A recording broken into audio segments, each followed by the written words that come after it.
Lorsque j'avais 13 ans, je suis tombée dans l'anorexie mentale. Je n'ai aucune honte à le dire, bien qu'il soit vrai que je ressente encore beaucoup de tristesse, d'angoisse, de mélancolie et même de culpabilité à l'évocation de cette période traumatisante. Après plusieurs mois de descente aux enfers, j'ai été hospitalisée durant 4 mois, sondée et coupée du monde extérieur, concentrée sur ma lente mais nécessaire guérison. Alors que j'étais au plus bas, le personnel médical et mes proches continuaient de m'assommer de vérités accablantes pour me faire réagir. Pourtant, je ne ressentais qu'un vide profond, incapable de m'exprimer, certaine qu'on était décidé à ne plus jamais m'écouter moi, la petite Léna souffrante et mourante, noyée, engloutie derrière l'anorexie.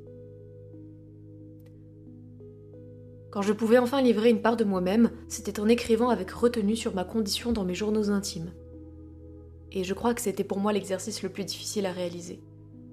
Écrire la maladie mentale, décrire mes émotions, mes ressentis, la perception de mon corps, de la nourriture, des autres, et ce, sans essayer d'en camoufler l'horreur.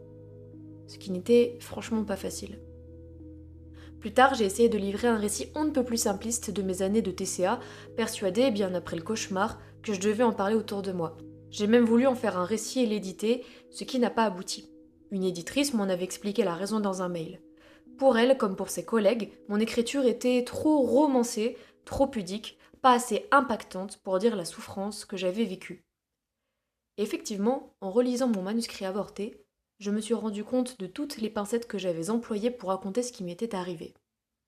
Aujourd'hui, je m'intéresse toujours de près ou de loin au monde de la psychiatrie et reste très touchée par des histoires similaires aux miennes ou bien dépeignant des vécus de personnes atteintes de troubles mentaux. Et sans surprise, quand on s'intéresse au sujet, on se rend compte qu'exprimer les troubles psychiatriques par l'art, c'est quelque chose d'incroyablement intéressant et thérapeutique.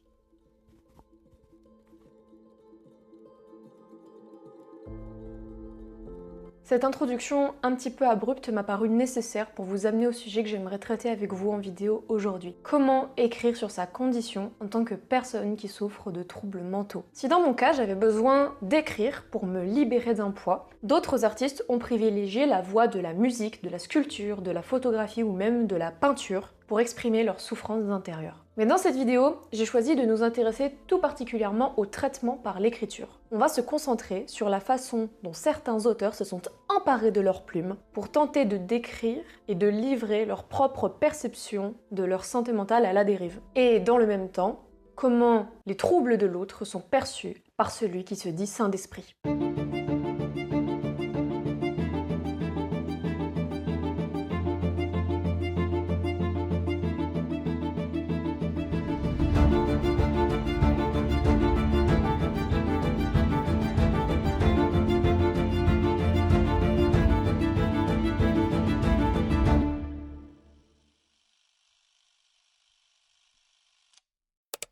Avant de parler de la façon dont les auteurs appréhendent leur santé mentale dans leurs livres, il serait intéressant de voir comment, de manière plus générale, la folie, au sens psychiatrique du terme, c'est-à-dire le trouble mental, la psychose, a été considérée et écrite tout au long de l'histoire de la littérature. On va essayer de la faire très courte quand même parce que sinon on va y passer 3 heures et ça va être infini. Je ne suis d'ailleurs pas une pro sur la question, autant en matière d'histoire littéraire que d'histoire de la psychologie ou de la psychiatrie. Donc si vous voyez que je dis des choses très approximatives, ce qui sera sûrement le cas, n'hésitez pas à me corriger en commentaire, si possible en apportant des sources et des exemples précis. Depuis l'Antiquité, la folie fascine autant qu'elle inquiète. Dans les tragédies grecques, elle est bien présente, notamment chez Oedipe, qui, face à la transgression des lois divines, doit faire face à ses propres tourments. Et plus tard, au XVIIe siècle, Néron, dans Britannicus de Racine, sera toujours considéré comme l'empereur tyran, sanguinaire et fou. À la fin du Moyen-Âge et même durant la Renaissance, si dans la vraie vie le fou est souvent une personne recluse et plutôt crainte, en littérature,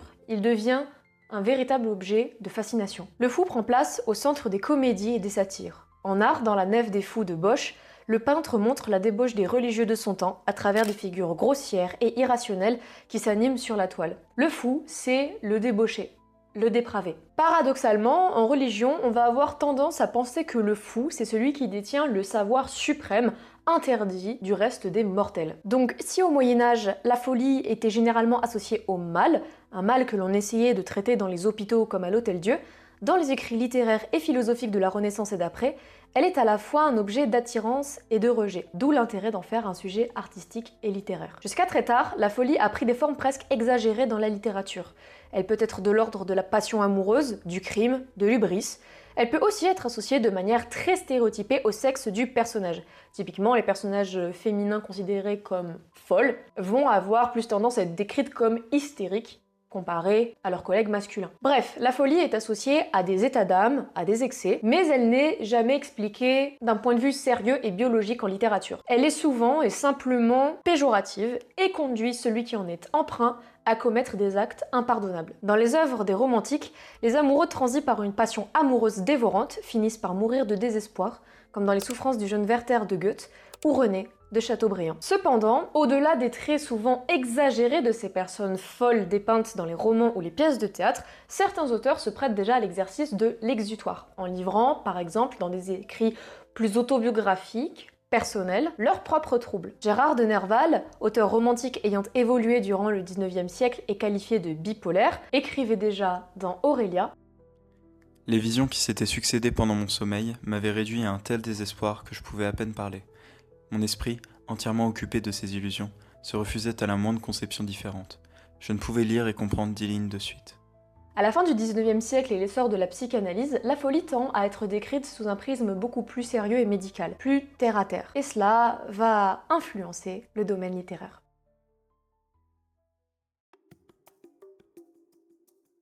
Depuis les Lumières, de nombreux auteurs se plaisent à s'auto-analyser, à fouiller au plus profond de leurs souvenirs et de leur personnalité pour raconter leur moi intérieur, mouvant, changeant au fil des années. Bien souvent, ça va prendre la forme d'un récit très littéraire, très pompeux, témoignant d'une certaine gymnastique psychologique, et ça se ressent sur le papier. Souvent, c'est voulu. Mais il y a plusieurs manières de se raconter. Le moyen le plus classique est probablement l'autobiographie, le mémoire. On peut aussi penser à l'autofiction, à la croisée entre le réel vécu de l'auteur, à la fois narrateur et personnage, et le fictif. Raconter sa vie, d'accord. Raconter sa vie de façon exagérée ou romancée, pourquoi pas? Ça fait parler les journalistes littéraires qui veulent savoir à quel point il y a du vrai dans le récit que t'es en train de raconter. Mais raconter ses troubles, son inquiétude, sa souffrance mentale, c'est encore autre chose. Malgré les progrès en matière d'accès aux soins psychiatriques en l'espace d'un siècle et la volonté aujourd'hui notamment de sensibiliser le plus de monde sur la question, la santé mentale reste plutôt tabou dans nos sociétés. Comme je l'ai dit plus tôt, on a encore beaucoup de mal aujourd'hui à appeler à l'aide lorsqu'on se sent mal. Alors imaginez un instant qu'on vous demande d'écrire sur l'état de votre santé mentale à la dérive, d'en faire un livre qui sera diffusé, lu, commenté aux 4 coins du pays, voire du monde. Accepteriez-vous? Écrire sur soi, c'est une chose. Écrire sur sa santé mentale, c'est un exercice terriblement ardu. Il faut d'abord prendre la peine de mettre des mots sur ses émotions, sur son ressenti, chose d'extrêmement compliquée lorsque les termes manquent pour décrire avec exactitude la souffrance. Et dans une société où on moque et dénigre encore les personnes souffrantes de maladies mentales, on se doit d'être juste, délicat, précis dans les mots que l'on choisit d'employer, au risque de ne pas se faire comprendre, voire pire, se faire encore plus rejeter.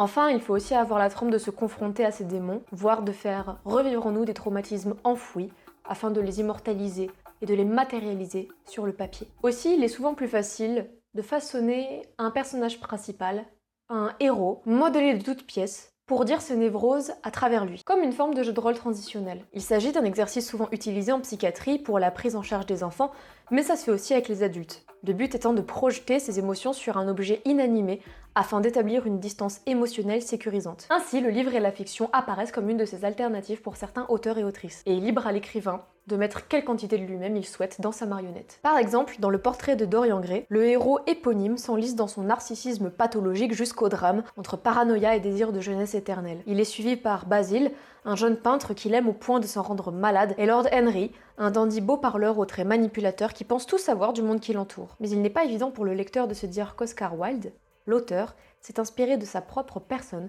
pour créer les personnages de son livre à succès. Il avouera d'ailleurs dans une lettre: Basil Hallward est ce que je pense être, Lord Henry ce que le monde pense que je suis, et Dorian ce que j'aimerais être, à une autre époque peut-être. qui est pratique avec la littérature, c'est que, bien qu'il existe des codes, c'est toujours hyper intéressant de s'en affranchir. D'autant plus lorsqu'il est question de traduire la folie. Très justement, la folie est souvent associée à une idée de trouble, de déséquilibre, de désordre, d'où la nécessité de casser le schéma narratif traditionnel pour mettre en lumière un capharnaüm de pensée, pour mettre en avant cette irrationalité. Bien que je sois pas franchement fan de son style, je suis obligée de citer Le Ravissement de Lolvestein de Marguerite Duras, pour vous montrer un exemple. Pour vous la faire très courte, dans ce roman, l'autrice met en scène Lola, une jeune femme profondément déboussolée, aux prises avec un triangle amoureux. Afin de nous montrer que Lola est psychologiquement instable, Duras s'empare d'une plume décousue, difficile à cerner. Lorsque sa mère était arrivée sur Lol et qu'elle l'avait touchée, Lol avait enfin lâché la table. Elle avait compris seulement à cet instant-là qu'une fin se dessinait, mais confusément, sans distinguer encore au juste laquelle elle serait. L'écran de sa mère, entre eux et elle, en était le signe avant-coureur. De la main, très fort, elle le renversa par terre. La plainte sentimentale, boueuse, cessa. Toujours dans cette idée de style unique pour décrire la folie, on peut penser aux cahiers de Nijinsky, dans lesquels l'auteur nous raconte comment il sombre peu à peu dans les ténèbres alors qu'il poursuit son art. Le but ici pour Nijinsky n'est pas de faire comprendre, mais de faire ressentir, comme si ces phrases, brutes de décoffrage, étaient les seules qui pourraient lui permettre de tisser une relation d'égal à égal avec celui qui le lit. Je pense peu. C'est pourquoi je comprends tout ce que je sens. Je suis le sentiment dans la chair et pas l'intelligence dans la chair. Je suis la chair, je suis le sentiment. Je suis Dieu dans la chair et le sentiment. Je suis un homme et pas Dieu. Je suis simple. Il ne faut pas me penser, il faut me ressentir et me comprendre à travers le sentiment. Mais parfois, le masque du personnage ou de l'esthétique est parfaitement inutile. Ce n'est pas forcément une question de courage ou de choix esthétique, mais souvent, c'est l'auteur lui-même qui s'empare du pronom « je » pour raconter sa véritable histoire. Libre à lui ou elle de l'enjoliver, ce qui ne nous facilite pas la tâche en tant que lecteur. Je pense que vous avez déjà dû voir passer le livre de Panayotis Pasco, La prochaine fois que tu mordras la poussière, dans lequel l'artiste se confie sur plusieurs sujets, comme son rapport au père, la prise de conscience de son homosexualité, mais surtout sa dépression, et comment il s'en est sorti. Dans son livre, le rapport à sa santé mentale est très clair, presque trivial. J'ai tenté de me tuer après une longue descente aux enfers. 6 ans plus tard, je comprendrai que la dépression s'immisce grâce à cette pensée. À quoi ça sert de faire mon lit si je vais le défaire ce soir? Si on laisse cette pensée gagner, on est foutu. C'est l'essence même de la vie de faire et de défaire. Je n'avais que 18 ans, putain. Je pleure, tout sort, d'un coup, pendant approximativement 10 secondes dans ces toilettes crades de restaurant. 3 années, en 10 secondes. Comment je vais raconter tout ça? Comment je pourrais l'écrire? Retiens vite tous les détails. Mon nez ne coule plus. C'est super cette scène de larmes, j'ai réussi à y croire, bravo. Je relève la tête, je déverrouille mon portable et commence à prendre des notes. Ma vision redevient nette. Je sors de là, prêt à faire une blague au serveur. Contrairement au texte cité précédemment, on a ici une totale mise à nu, sans artifice, sans distorsion de la langue. C'est presque aussi intimiste que chez le psy en fait. Par curiosité, j'ai regardé les avis Babelio sur ce livre qui m'a tant parlé et tant plu. La plupart des commentaires sont très positifs, mais un long pamphlet a retenu mon attention. Dans cette critique exacerbée, la personne disait que Panayotis Pasco était en fait un artiste bourgeois qui avait eu le loisir et l'oisiveté nécessaires pour écrire sur sa condition et se lamenter sur son propre sort, comme si la dépression et la thérapie, c'était un truc de bobo blanc qui voulait se donner un style. Alors imaginez penser en faire un livre. Donc légitimement, on peut s'interroger. Ça sert à quoi d'écrire sur sa santé mentale?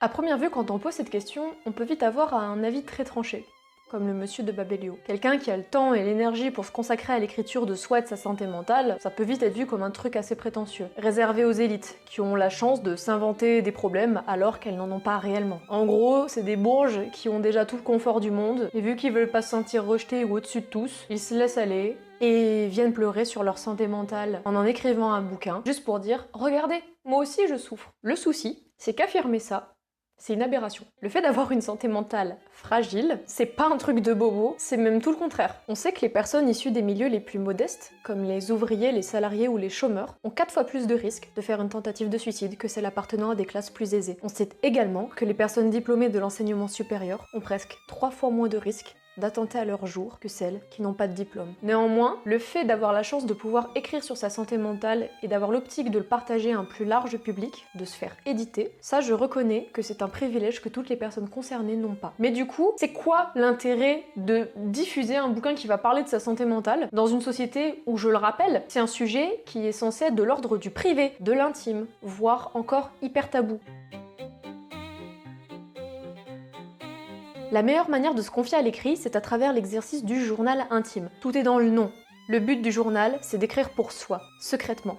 Nombreux sont les enfants et adolescents qui craignaient que leurs parents aient accès à leurs pensées rédigées. Et vous en avez peut-être même fait l'expérience vous-même. L'étude d'Anne-Gaëlle Moulinier, corrélée à celle de Philippe Lejeune sur l'histoire du journal intime, souligne une vérité déstabilisante. Au-delà de l'aspect confidentiel, dans l'exercice du journal intime, il y a un réel souhait de dire la souffrance à l'autre. Ne s'adresse-t-on pas à notre carnet par ces premiers mots, cher journal, comme une volonté de retrouver dans l'objet une oreille attentive à nos tourments? De plus, le journal en tant qu'objet survit bien souvent à son possesseur, comme si celui-ci voulait laisser une marque indélébile et intemporelle de son court passage sur Terre. Étonnamment, certaines personnes n'attendent même pas le trépas pour partager leurs écrits intimes au reste du monde. Les écrivains qui décident de parler de leur santé mentale le font dans une entreprise bien précise. Entre 1780 et 1860, selon Moulinier, il était impensable pour eux de publier leurs écrits intimes. Ça se faisait pas, tout simplement. On pouvait publier des mémoires à la rigueur, c'était même plutôt à la mode, mais il était imprudent d'y écrire ses troubles personnels. C'est plus tard, fin 19e et début 20e, que la pratique s'est démocratisée. Ce peut être un exercice de pensée stylistique, un besoin urgent de mettre des mots sur la souffrance, et peut-être même une forme d'appel à l'aide ou d'appel à la compassion.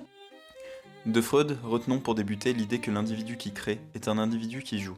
Il faut avec lui récuser l'idée romantique et idéalisée de l'inscription du créateur dans l'insatisfaction et le chagrin, qui subordonnerait sa créativité artistique à une souffrance psychique absolue. C'est toujours la partie suffisamment saine du sujet qui peut créer, quelle que soit la structure de sa personnalité par ailleurs. Le mélancolique ou le psychotique, enfermés dans leur gangue dépressive ou délirante, ne créent pas dans les phases aiguës de leur trouble car, fondamentalement, ils ne s'adressent à personne et ne demandent rien à quiconque. Du moins à quiconque n'est pas en eux. Aveugles, les yeux retournés à l'intérieur, l'enfer pour eux dans leur huis clos, c'est bien les autres. Les artistes, malgré leur fréquent déni, s'adressent toujours à quelqu'un, un lecteur imaginaire. On connaît pourtant des artistes qui, bien qu'au bord du précipice, ont créé des œuvres vraiment très intéressantes pour faire montre de leur santé mentale défaillante. On peut penser à la série d'autoportraits tristement connue du peintre britannique Brian Charnley. Certes, ces personnes sont souvent tournées vers leurs propres abîmes car elles sont plongées dans une profonde solitude. Mais ça ne les empêche pas de s'exprimer, de se livrer, voire d'appeler à l'aide. On peut être dans le déni du diagnostic et admettre que, pourtant, oui, on souffre, sans savoir pourtant mettre des mots dessus. Personnellement, lorsque j'ai été hospitalisée pour mon anorexie mentale, je tenais des journaux intimes. Ça ressemblait plus à des carnets de bord en réalité. J'écrivais très peu sur mes ressentis. J'évoquais juste mes courtes journées, ce que je mangeais, ce que je pouvais faire pour m'occuper. Mais parler de la maladie, c'était très difficile pour moi, parce que j'étais encore dans un profond déni. Pourtant, je savais qu'il y avait un problème, et que ce problème, c'était pas moi. Alors, dans mes carnets, entre deux racontages de vie, je personnifiais sous la forme d'une silhouette noire sans visage, maigre, avec un grand sourire blanc en croissant de lune menaçant, mon anorexie. Je la représentais à mes côtés, tirant les ficelles, se moquant de moi, m'incitant à m'affamer, à me détester. La dessiner, c'était pour moi une façon de la rendre réelle d'abord, et donc d'essayer de sortir du déni. Et dans un deuxième temps, ça me permettait de la mettre à distance de l'adolescente que j'étais, bien humaine, bien réel, au-delà de l'étiquette simpliste de malade mental qu'on m'avait collée à la peau. Dans l'univers littéraire, on relève de nombreux exemples d'écrivains en plein état de psychose qui se sont livrés à l'exercice de l'écriture comme moyen d'exutoire et d'appel à l'aide. À qui est adressé cet appel à l'aide? Bon, difficile de le dire, ça dépend des circonstances dans lesquelles l'artiste s'est livré à l'exercice. Généralement, ce genre de récits sont publiés à titre posthume, bien après la tempête, mais ils sont témoins d'un temps de souffrance tel pour l'auteur que la syntaxe est souvent hyper décousue, hachée, brouillonne et difficile à lire. Je vous ai un peu menti sur les cahiers de Nijinsky tout à l'heure. Certes, si son écriture se veut juste et impactante pour dire la souffrance, on décèle sa démence et l'incohérence de ses propos à plusieurs reprises dans le bouquin, ce qui témoigne de sa schizophrénie.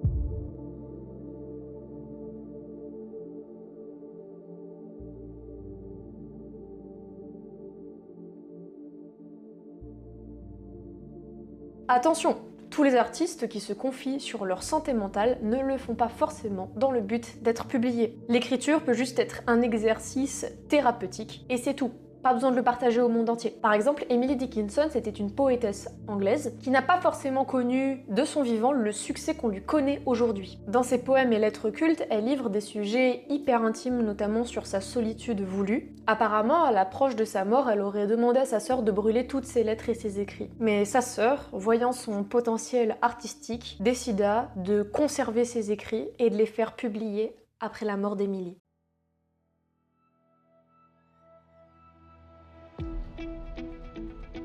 Écrire sur sa santé mentale se peut être réalisé dans une démarche beaucoup plus militante, surtout de nos jours. Depuis quelques années déjà, de nombreux artistes décident de lever le voile sur la question de la santé mentale. Le but de leurs œuvres étant d'être propagées, diffusées, afin d'éclater certains clichés qui tournent encore autour de certains mots. Parfois même, ce sont des personnes dites saines d'esprit qui font l'effort de se tourner directement vers les malades pour enfin leur donner une voix. Parce que ouais, c'est bien connu, celui qui est considéré comme fou raconte forcément n'importe quoi. Petit aparté, je trouve ça dingue comme encore aujourd'hui, la parole des personnes atteintes de maladies mentales est totalement tue ou déformée. Dans À la folie, Joyce Ormond restitue presque mot pour mot les paroles de patients et patientes internés dans l'aile psychiatrique d'un hôpital en France, dont elle notait la localisation dans son livre. Après avoir passé près d'une année auprès de ces personnes, elle se confie elle-même sur la manière dont, je cite, « tous refusent, contestent, récusent, aucune folie ne les éloigne définitivement de cet élan-là. » Marie m'apprend d'une voix forte, de sorte qu'on l'entende bien dans tout le service, que la guerrière, l'ensorceleuse, c'est elle, femme électrique, subversive et martyre. De guérisseuse, je suis devenue la pestiférée qu'il faut mettre au bûcher. Autrefois, la religion et maintenant la psychiatrie nous pourchassent. Vous savez, les psys, c'est pas que je les aime ou pas, c'est qu'ils font leur travail de chercher les problèmes, de vouloir comprendre pourquoi et comment quelqu'un est psychiquement atteint, alors qu'on n'a rien demandé. Ici, ils sont sans cesse les yeux sur nous. Vous voyez-les, ces inquisiteurs, les psys qui font la chasse aux anormaux, soi-disant, aux dégénérés et aux vicieux, beaucoup plus qu'à notre souffrance, croyez-moi. L'écriture, c'est plus qu'un exercice, c'est un média. Un média qui permet de donner une voix à celles et ceux qui ne peuvent pas s'exprimer dignement, soit parce qu'ils n'en ont pas la capacité, soit parce qu'on les en empêche. Croyez-en mon expérience, c'est extrêmement difficile de se faire entendre quand on est une personne atteinte de troubles psychiatriques. Bien souvent, les gens ignorants à ce sujet ne voient que l'aspect malade de votre personne. Ils en tirent des conclusions hâtives et ne prêtent pas la moindre intention à votre individualité. Je disais en introduction de cette vidéo que l'écriture était un exercice très intéressant et thérapeutique. La forme de thérapie la plus connue et recommandée aujourd'hui passe par la parole, auprès d'un psychologue ou d'un psychiatre notamment. Pourtant, nombreuses sont les personnes qui peinent à s'exprimer littéralement sur leur souffrance dans un cabinet médical. Dire, c'est matérialiser et concrétiser le trouble. Exprimer sa détresse peut aujourd'hui passer par d'autres moyens que la parole orale traditionnelle. L'écriture, c'est un autre moyen de dire la souffrance. Et pourtant, ce n'est que mon avis, mais je trouve qu'il s'agit du meilleur moyen pour mettre des mots sur les sentiments qui nous agitent. Lorsqu'on écrit, on peut retravailler, refaçonner, éclairer, étoffer, revenir sur l'œuvre, reprendre une phrase, choisir un autre mot. Chez la psy, généralement, t'as 1 heure montre en main pour dire tout ce qui t'a fait souffrir ces dernières semaines. Lorsqu'on choisit d'écrire, on prend le temps pour le faire pour soi, avant tout. De s'asseoir, de prendre une page ou d'ouvrir un document vierge sur l'ordinateur. Cette page, physique ou numérique, est un interlocuteur, un miroir, un confident silencieux. Du moins pour un temps ou comme forme de support supplémentaire à une véritable thérapie avec l'autre. Parce que oui, le risque, c'est de rester dans un cercle vicieux, de ne pas réussir à dépasser une aporie malsaine, de ne pas réussir à dépasser l'état de souffrance dans lequel on est. Le poète Fernando Pessoa écrivait par exemple en 1930 « Je ne sais combien d'âmes j'ai, je me sens continuellement étranger à moi-même ». S'auto-analyser est parfois très difficile. Il est toujours intéressant et nécessaire à mon sens de dialoguer à un moment donné avec une personne saine d'esprit qui saura nous éclairer, il me semble, sur notre propre situation et de nous apporter un réel soutien humain et vivant. Écrire est une forme de chemin vers la guérison. Admettre à l'écrit que l'on va mal, tenter d'en déceler la source, s'interroger, oser mettre des mots dessus, c'est un premier pas qui peut nous permettre de sortir du déni. Selon moi, le livre, c'est l'accomplissement de la thérapie de l'auteur. Lorsqu'il le publie, il le fait aussi dans le but de rendre compte de son parcours contre les troubles mentaux et ses démons. Rares sont les auteurs en réalité qui décident de publier un récit avorté de leur cheminement mental. Ça reviendrait en fait à jeter à la mer une bouteille dans un geste désespéré. Et pourtant, Édouard Levé a bien écrit Suicide, dans lequel un narrateur voue un éloge funèbre à cet ami d'enfance qui vient de sauter la vie. 10 jours après avoir déposé son manuscrit chez son éditeur, Édouard Levé se donne lui-même la mort.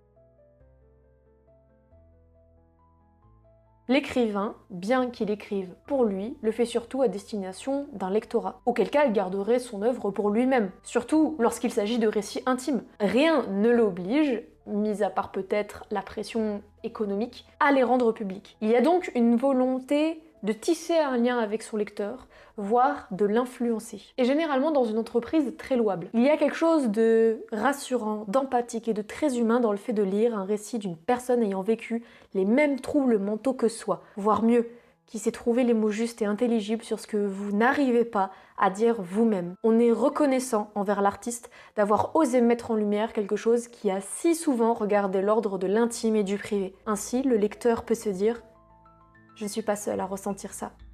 Je ne suis pas fou. Je ne suis pas anormal. S'il a eu le droit de le dire, alors moi aussi. Ma souffrance est légitime. »